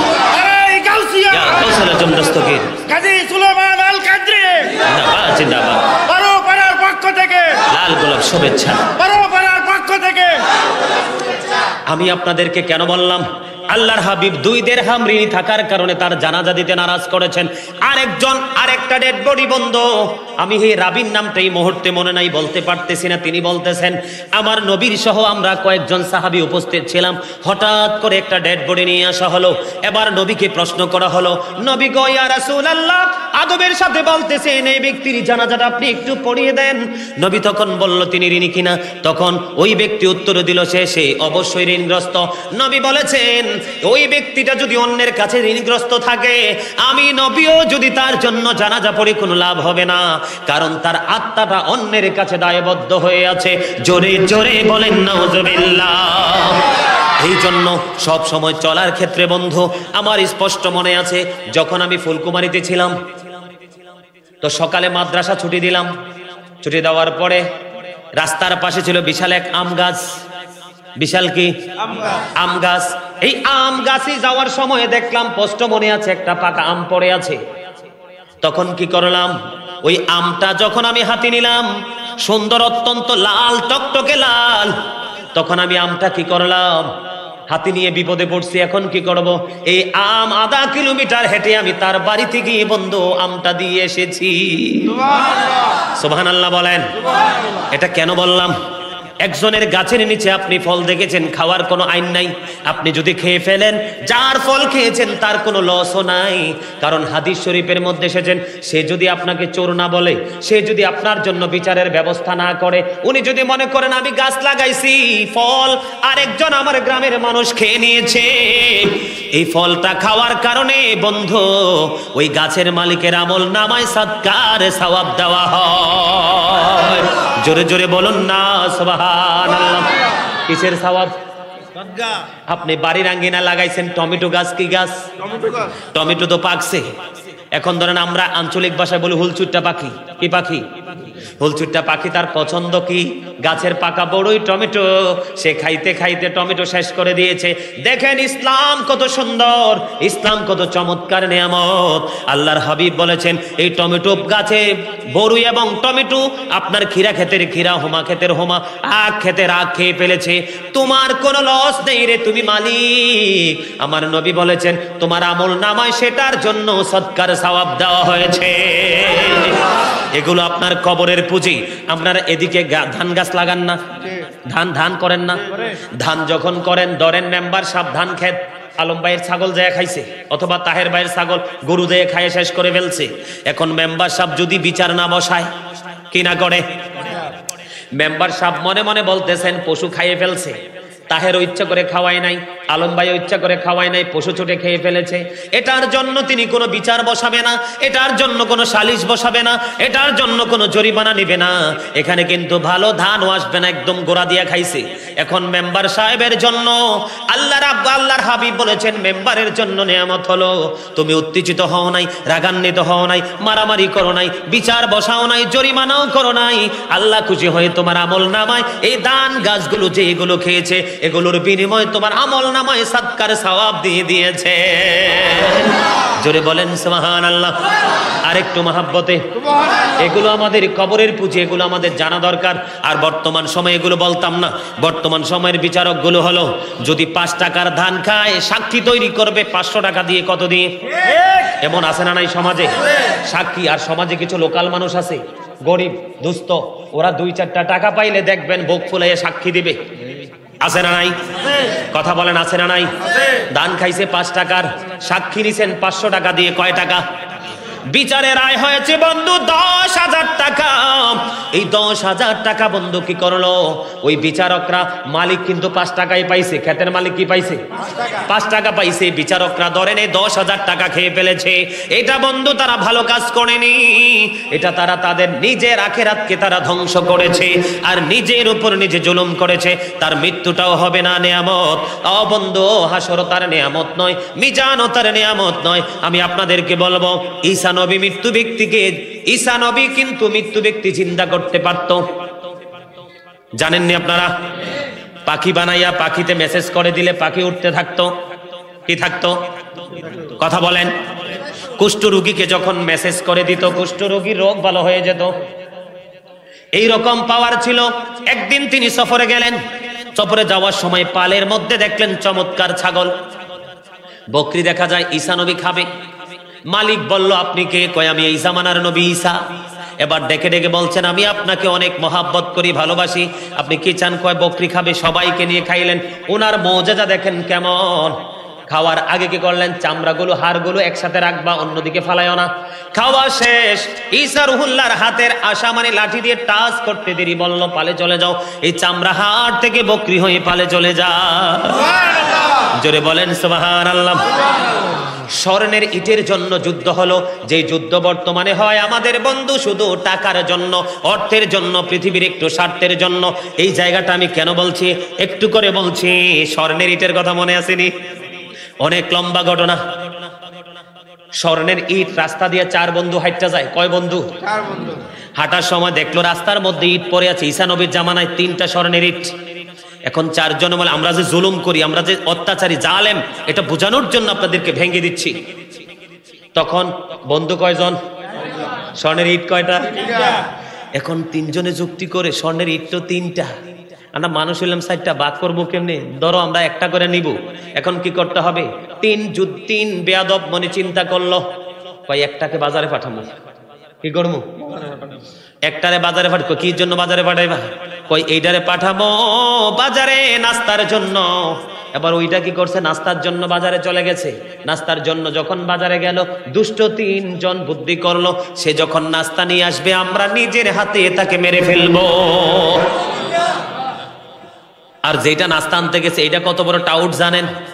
আমার বানানো গল্প নয়, বাংলা বইয়ের গল্প নয়। ওইটা কত বড় টাউট। ওইটা যাইয়া মনে মনে চিন্তা করে, স্বর্ণের ইট তো দেখেছি 3টা। কয়টা? 3টা। একটারেও দিব না একটা ইট। নাস্তার মধ্যে ওইটা বাজারে বিষ মিশাইছে। নাউজুবিল্লাহ বলেন না। এটা হাসির কথা না, আপনাদের জন্য শিক্ষা, আমাদের জন্য শিক্ষা। এটা বিষ মিশাইছে। কই যাওয়ার পরে যখন নাস্তা দিব, 3টা মিলে নাস্তা খাবে। নাস্তা খাওয়ার পরে 3টা বিষের যন্ত্রণায় মারা যাবে, আর 3টা ইটের মালিক আমি নিজে হয়ে যাব। এই চিন্তা করে নাস্তার মধ্যে বিষ মিশাইয়া নাস্তা নিয়ে আসছে। আসার পরেও 3 দুষ্ট লোক তাকে মেরে ফেলেছে। এখানে লাশ পড়ে আছে। এবার তিনজন মনে মনে কয় নাস্তা যেহেতু আনছে খাইয়ে এলোই, খাওয়ার পরে তিনজন তিনটা নিয়ে বাড়ির দিকে রওনা দিব। এবার বাড়ির দিকে রওনা দিল, দাওয়ার বন্ধ দিবে। এবার খাওয়ার যখন খাইলো, তিনজনের বিষের তীরে বিষের জ্বালায় তিনটা ওইটার সাথে মরে পড়ে আছে। বলে এখানে দেখেন আমরা যে জুলুম করি কেমনে, আমরা লোকচক্ষুকে ফাঁকি দিতে চাই, কিন্তু ইমানদারের চোখ কোনোদিন ফাঁকি দেওয়া সম্ভব না। এই ঘটনার মূল হলো কি জানেন? ঈসা নবীকে একদিন এক বেদুন এসে বললেন, নবী গো আপনার সাথে সফরে যাব। যাবে? কয় হ্যাঁ। কয় চলো। যাওয়ার সময় ওই বেদিনের ঘটেছিল দুইটা রুটি। কয়টা? কাছে আছে একটা রুটি। তো হাঁটতে হাঁটতে ক্লান্ত হয়ে গেল। ক্লান্ত হয়ে যাওয়ার পরে বন্ধু এবার একটা বৃক্ষের নিচে যখন বসলো, বসার পরে ঈসা নবী বলল, ঈসা নবী একটা রুটি খাইলেন, ওই পাগলটাও একটা রুটি খাইছে, আরেকটা বের করে না। কি করে না? আরেকটা বের করে না। কই রুটি তো একটা। কয় আমি একা একা খাইতেও পারবো না, এখান থেকে ওনাকে ভাগও দিব না। এই চিন্তা করে রুটি উনি বের করে না, এখান থেকে উঠে রওনা দিলেন। রওনা দেওয়ার পরে অনেকগুলো ঘটনা আছে, একটা ঘটনা বলবো। একটার পর একটা ঘটনার প্রমাণ যখন ঈসা নবী দিলেন, আর ডেকে ডেকে তাকে বললেন, তুমি বলো না তোমার আরেকটা রুটি কই? সে বলে আমার কাছে তো কোনো রুটি নাই। নাউজুবিল্লাহ বলেন, আরো জোরে বলেন। কি বলে? রুটি নাই। তিনি আবার চলতে থাকলেন, কিচ্ছু বলেন না। সামনে যায় দেখলেন কুষ্ঠরোগী। কুষ্ঠরোগীকে যখন মেসেজ করে দিলেন কুষ্ঠরোগ ভালো হয়ে গেছে, এবার উনি ওনার সঙ্গীকে ডাক দিয়ে বলল, রে দেখছো নি আল্লাহ কুষ্ঠরোগীকে ভালো করে দিয়েছে। কি করে দিয়েছে? কুষ্ঠরোগ ভালো করে দিয়েছে। তুমি বলো না তোমার আরেকটা রুটি কই? কি? কয় আমার কাছে তো কোনো রুটি নাই। ঈসা নবী এখনো কিছু বলে না। এই করতে করতে করতে করতে চলতে চলতে ঈসা নবী লাঠির পাওয়ার দেখেছেন ওই সঙ্গী। কি দেখছেন? আঘাত করলে ভালো হয়ে যায়, মেসেজ করলে কুষ্ঠরোগ ভালো হয়ে যায়। জবাই কইরা বকরি খাইছে, চামড়া হাত টাচ করতে দেরি জিন্দা হইয়া আবার পালে চলে যাইতে দেরি হয় না। এই সোরা মনে মনে ভাবতাছে লাঠির তো অনেক দাম। এবার এই করতে করতে ঈসা নবী কি করলেন? একটা বৃক্ষের নিচে বসলেন। হঠাৎ করে ওনার তন্দ্রা চলে আসলো। এবার চোরা কি করলো? ওই ঈসা নবীর লাঠি নিয়ে এবারে পালিয়ে গেছে। নাউজুবিল্লাহ কন্যা। কি করেছে? পালিয়ে গেছে। পালিয়ে যাইতে যাইতে এবার হঠাৎ করে যায় দেখে অনেক মানুষ। কি মানুষ? অনেক মানুষ। তো ইনি ঢুকলেন, লাঠি নিয়ে খুব প্রভাব দেখাইয়া ঢুকছে। ঢোকার পরে উনি বলতেছেন, এখানে কি? কয় আমাদের রাজা মৃত্যু সজ্জায়। কি সজ্জায়? মৃত্যু সজ্জায়। ডাক্তার কবিরা সব ফেল হয়ে গেছে, মরে যাবে, এই জন্য আমরা দুঃখিত। কয় আমি যদি তোমাদের রাজাকে ভালো করতে পারি স্বর্ণ মুদ্রা দিতে হবে। কয় রাজি। এবার কি করলেন? স্বর্ণ মুদ্রা যখন দিতে প্রতিশ্রুত হলো, মনে রাখবেন কিন্তু এই যুগের মানুষ আর ঈসা নবীর জামানার জালিমদের মিল দেখেন কত। শুধু বোঝানোর জন্য আমি আপনাদেরকে ঈসা নবীর জীবনীতে একটু ঢুকলাম। কয় রাজি। এবার কি করছে জানেন? ইয়া দেখে সঙ্গীও নাই, লাঠিও নাই। এবার ঈসা নবী দৌড়ে চলে গেলেন সামনের দিকে। যাইয়া দেখি বন্ধু, যাইয়া দেখে ওই তার সঙ্গীকে ফাঁসির কাস্টে শুধু ঝুলানোর বাকি আছে। কয় ব্যাপার কি? কয় সে আমাদের রাজাকে হত্যা করেছে, এই জন্য তাকে মৃত্যুদণ্ড দিয়ে তাকে ফিনিশ করে দিব। ফিনিশ করে দিবা? কয় হ্যাঁ। কয় আমি যদি তোমাদের রাজাকে বাঁচাইতে পারি কথা দাও এই লোকটাকে ছেড়ে দিবে কিনা? সুবহানাল্লাহ। এবার মানুষ তো আশ্চর্য হয়ে গেছে। শেষ পেশ আরেকটা চিন্তা করে দেখি, সুযোগ নিয়ে দেখি। এবার কি করলেন? ওই যে লাঠি ঈসা রুহুল্লাহর বরকতময় হাতে নিলেন। নেওয়ার পরে রাজার গায়ে টাচ করতে দেরি, মৃত রাজা সঙ্গে সঙ্গে জীবিত হতে দেরি হয় না। ও বন্ধু, দাড়িওয়ালা টুপিওয়ালা দেখলেই চলবে না, রূপে মানুষ দেখলেই চলবে না। সবার হাতের বরকতে একরকম নয়, ঠিক কিনা বলে? একই লাঠি একজনের হাতে মারা গেছে, আরেকজনের হাতে জিন্দা। এবার কি করলেন? তিনি কানে কানে বলতেছেন। এবার তাকে ছেড়ে দিল। রাজা যখন জিন্দা পরিপূর্ণ সুস্থ হয়ে গেল, এবার তার প্রজাকে ছেড়ে দিলেন। প্রজাকে ছেড়ে দেওয়ার পরে এবার ওই সঙ্গীকে কানে কানে বলতেছেন, তুমি এখনো সময় আছে, আল্লাহ রাব্বুল আলামিন মৃত্যুর দুয়ার থেকে তোমাকে বাঁচিয়েছে। তুমি বলো না তোমার আরেকটা রুটি কই? কয় রুটি তো নাই। কয় নাই। কয় না। কয় ঠিক আছে, কোনো কথা নাই, কোনো বিতর্ক নাই। আবার আর সামনের দিকে যায় না। এবার ফিরে আসলেন। ওই যে একটু আগে স্বর্ণের ইটের ঘটনার কথা বললাম, একটু সামনের দিকে এসে দেখতেছেন ইটের গোড়ায় বন্ধু লাশ পড়ে আছে। কি পড়ে আছে? লাশ পড়ে আছে। ঈসা নবী টাচ করতে করতে সবগুলো লাশ জিন্দা হয়ে গেল। ব্যাপার কি? ওই যে ঘটনাটা একটু আগে বললাম, এই ঘটনাটা বর্ণনা করলেন। এবার বললেন ইট নিয়ে যাও। কয় না না না, ইটের প্রয়োজন নাই, ইটের লোভে নিজের সুন্দর জীবন চলে গেছে। এবার ঈসা নবী ডাক দিয়ে সঙ্গে কয়, বলো না তোমার আরেকটা রুটি কয় আমার তো রুটি নাই। কয় নাই? কয় হ্যাঁ। ঠিক আছে, এবারে ফায়সালা হবে। এবার ঈসা নবী কয় তারা তো চলে গেছে। কয় হ গো নবী চলে গেছে। ইট কয়টা? কয় 3টা। কয় আমরা মানুষ হইছি 2 জন। কয়জন? কেমনে ভাগ করি কও, একটা পরীক্ষা করব। কয় নবী পরীক্ষা করেন, আমি পরীক্ষায় রাজি। পরীক্ষায় রাজি? কয় হ। পরীক্ষাটা হলো যার কাছে 2টা রুটি সে পাবে 2টা স্বর্ণের ইট, আর যার কাছে একটা রুটিতে পাবে একটা স্বর্ণের ইট। এবার ওই বেয়াদব জালিম পৃথিবী লোভী অত্যাচারী ডাক দিয়ে বলতেছে, ওগো নবী আপনি তো দেখেছেন ওই গাছের ছায়ার নিচে আমি একটা রুটি খেয়েছিলাম, চাইয়া দেখেন আমার কোটের মধ্যে আর একটা রুটি আছে। তার মানে 2টা রুটির মালিক আমি, 2টা স্বর্ণের ইট আমি পাবো। আপনার একটা রুটি আপনি আগে খেয়েছেন, একটা স্বর্ণের ইট আপনি পাবেন। এবার ঈসা রুহুল্লাহ ডাক দিয়ে বলতেছে, রে জালেম তুই নিজের উপর নিজে জুলুম করেছস, অত্যাচার করেছস। এই স্বর্ণের ইটের কোনো দরকার নেই, সবগুলো ইট তুই নিয়ে যা, তবে তোর ধ্বংস খুবই নিকটবর্তী। এই কথা বলে ঈসা রুহুল্লাহ এখান থেকে প্রস্থান করলেন, চলে গেলেন। এবার বন্ধু ওই হাতে অনেক খুশি হয়েছে, খুশি হয়ে ইটগুলো যখন জড়াইয়া ধরলো এগুলো নিয়ে এখান থেকে চলে যাবে। এবার ইটগুলো জড়াইয়া ধরতে দেরি, চাইয়া দেখে মাটি ফাইটা গেছে, ইট সহসে মাটি গ্রাস করে তার জীবন চলে গেছে।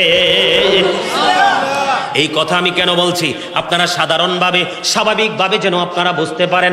আজকে দেখবেন আপনি বলবেন এটা এমনি না না না না এমনি না, আপনি পিছনের পকেট দিয়ে 500 টাকার নোট দিবেন, দেখবেন শুধু এইটা না এইটাও হবে। ঠিক কিনা বলেন? বর্তমান বাংলাদেশ, বর্তমান সমাজ অসৎ লোকেদের কারণে এই পর্যায়ে চলে গেছে। এই জন্য আমি আপনাদেরকে বলবো, মৃত্যুবরণ যেহেতু করতে হবে, মৃত্যুর প্রস্তুতি নিতে হলে আপনাকে ন্যায়কে ন্যায়ের মতো প্রতিষ্ঠিত করতে হবে, অন্যায়কে অন্যায়ের মতো করে প্রতিহত করতে হবে। তখনই আপনার দুনিয়ার শান্তি, পরকালের মুক্তি মিলবে, অন্যথায় না। ঠিক কিনা বলেন? সেই ঈসা নবীর কথা বলতে চেয়েছিলাম, মৃত্যু থেকে ঘটনাটা বলে দিলাম। জালেম চিনার উপায়, জালেমরা স্বার্থের জন্য সব করতে পারে, ঠিক কিনা? এতক্ষণ দেওয়া লাগবে এই জন্য লুকায় রাখছে, কি ভাগ দিতে হবে এতক্ষণ লুকায় রাখছে। এখন স্বর্ণের ইট দেখছে, ইটের বাটোয়ারা যখন করতে হলো, রুটির ফয়সালার মাধ্যমে রাজি হয়ে গেল, আল্লাহ তাকে অভিশপ্ত করে ধ্বংস করে দিল। ঈসা নবীর কাছে বিদুর্মী এসে বলে, নবী গো আপনি তো মরা মানুষ জিন্দা করতে পারেন। কয় পারি। পুরনো কোন মৃত্যু ব্যক্তি জিন্দা করতে পারবেন? কয় তুমি বলো কাকে জিন্দা করব? কয় প্রথম জামানার নবী নূহ আলাইহিস সালামের ছেলে শামকে জিন্দা করবেন। এবার শামের কবরের পাশে যখন ঈসা রুহুল্লাহ চলে গেল, শামকে যখন ডাক দিলেন, শাম জিন্দা হয়ে গেছে। কি বলতে চাই আপনারা একটু বুঝবেন।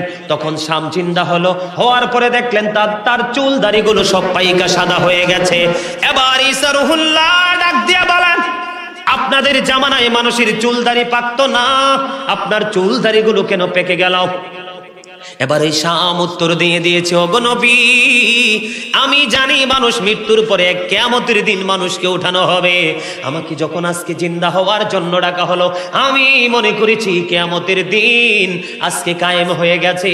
এই ভয় আতঙ্কে আমার চুল দাড়িগুলো পাইকা সাদা হয়ে গেছে। জোরে জোরে বলেন না নাউজুবিল্লাহ। এবার বন্ধু ওই শামকে প্রশ্ন করা হলো, আপনি যে মৃত্যুবরণ করেছেন বয়স কত? এবার তিনি উত্তর দিল, আমার মৃত্যুর বয়স হলো 4000 বছর। কয় কত বছর? 4000 বছর।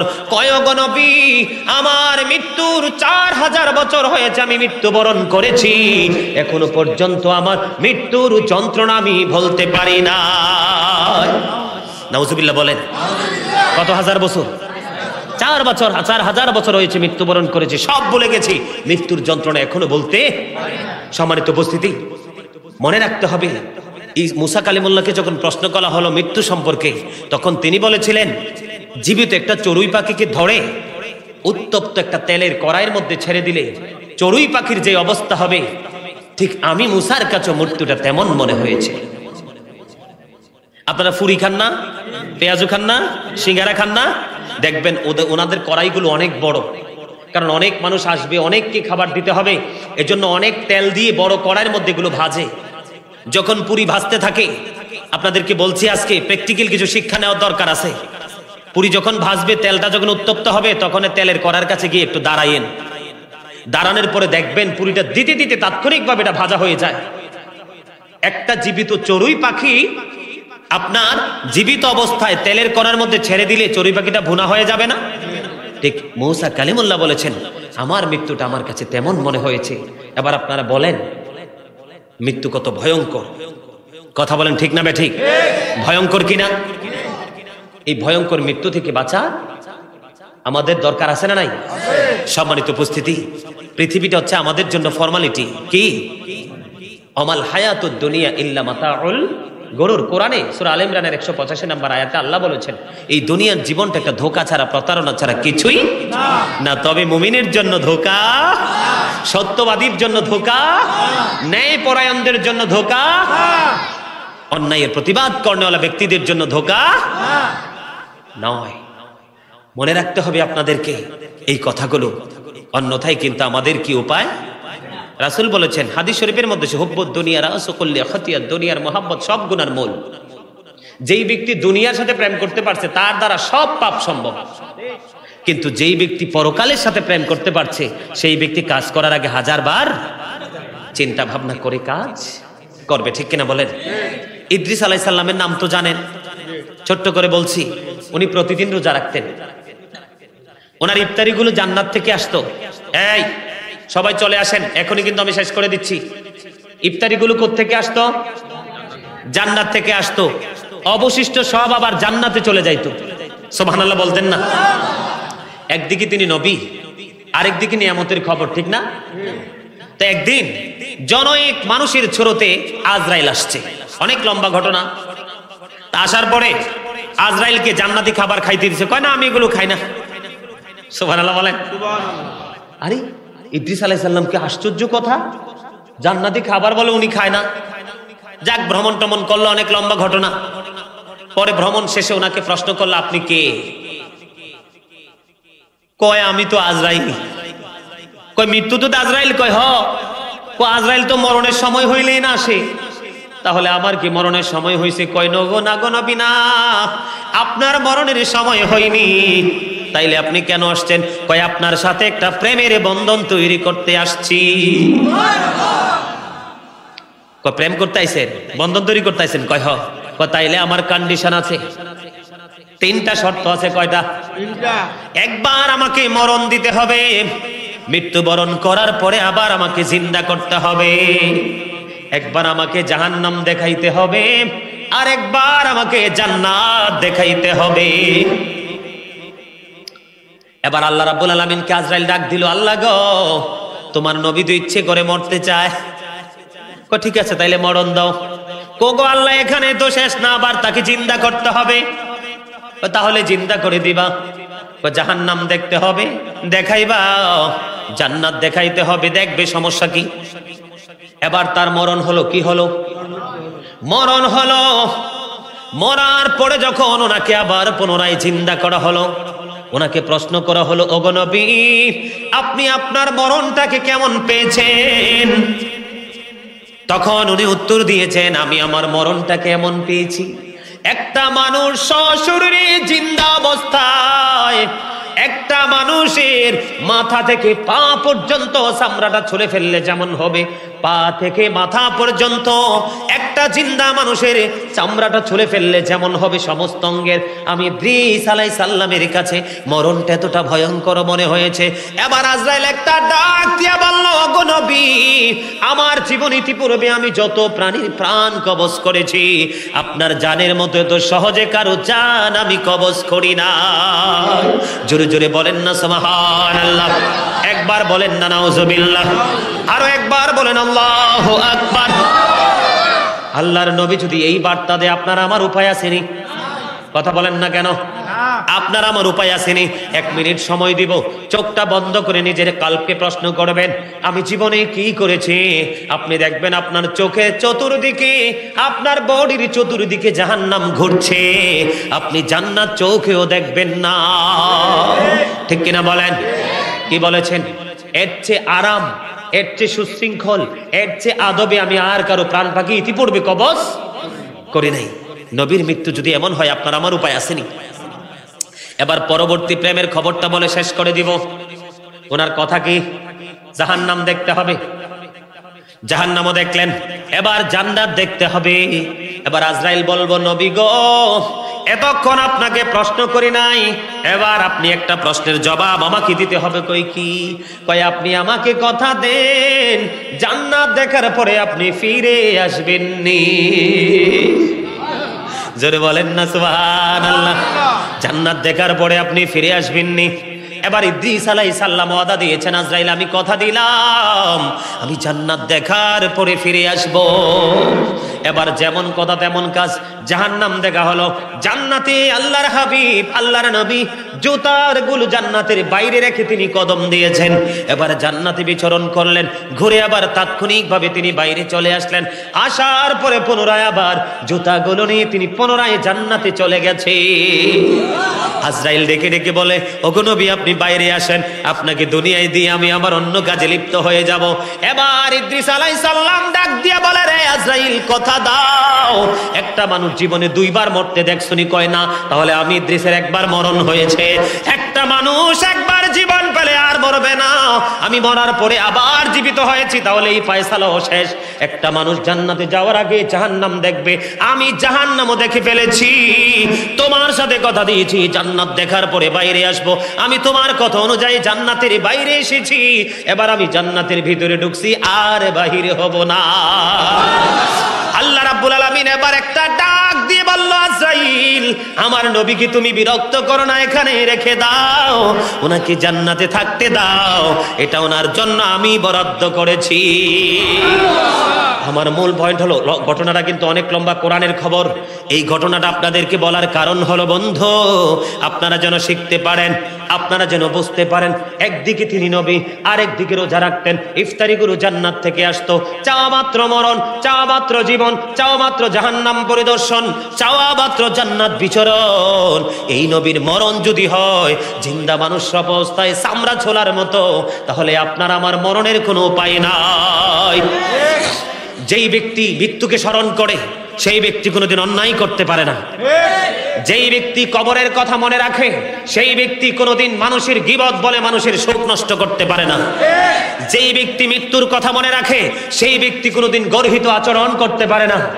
যেই ব্যক্তি কবরের কথা মনে রাখে, যেই ব্যক্তি মিজানের পাল্লায় নেক এবং বদের ওজন করার কথা মনে রাখে, সেই ব্যক্তি কোনোদিন নিকৃষ্ট কাজে করা তো থাক দূরের কথা সমর্থনও করতে পারে না। ঠিক কিনা বলেন? সম্মানিত উপস্থিতি, আপনারা হচ্ছেন আমার ভালোবাসার মানুষ। এসেছিলাম ইমাম হয়ে, পরে বন্দী হয়েছি ভালোবাসার বন্ধনে। ঠিক কিনা বলেন? আমি আপনাদেরকে বিনীতভাবে অনুরোধ করব, একটা মহল্লার মুসল্লিদের সুখ নির্ভর করবে তার ইমামের সাক্ষীর উপরে। কথা কি বুঝতে পারছেন? সাবধান, ইমাম সম্পর্কে সচেতন হন, ইমাম সম্পর্কে সাবধান হন। ওর এগেনিস্টে কথাবার্তা চিন্তা ভাবনা করে বলতে হবে। কথা বলেন ঠিক কিনা? কারণ সারা জীবনের আমল নষ্ট হয়ে যাবে। সম্মানিত উপস্থিতি, আমি আপনাদেরকে বিনীতভাবে অনুরোধ করব, আমি আজকে অনেক বেশি খুশি হয়েছি যে আপনারা আমাকে, বিশেষ করে আমাদের মসজিদের সভাপতি সাহেব, বর্তমান যিনি রানিং আছেন, আব্দুল হালেম সাহেব কর্তৃক ওনার ফ্যামিলির পক্ষ থেকে ওনার বাবা মার জন্য মাগফিরাতের উদ্দেশ্যে এত সুন্দর নুরানি জলসা সাজিয়েছেন। ওনাকে আমার অন্তর থেকে অসংখ্য মোবারকবাদ। আর আপনারা যারা আল্লাহ আল্লাহ রাসূলের মহাব্বতে আমাকে একটু বিন্দু পরিমাণ ভালোবেসে এসেছেন, আপনাদের জন্য রইল আমার অন্তর থেকে বুক ভরা ভালোবাসা, অভিনন্দন। আপনারা সারা জীবন, আমি 2 বছর আলোচনা আপনাদের কাছে করেছি, অনলাইনে কিন্তু আলোচনা বন্ধ নাই। ঠিক কিনা বলেন? আরো আলোচনা শুনবেন। শুনে শুনে নিজের জীবনটাকে আলোয় আলোয় করে, আলোয় আলোয় একবারে পরিপূর্ণ করে গড়ে তুলবেন। রাজি আছেন তো? সবাই রাজি আছেন?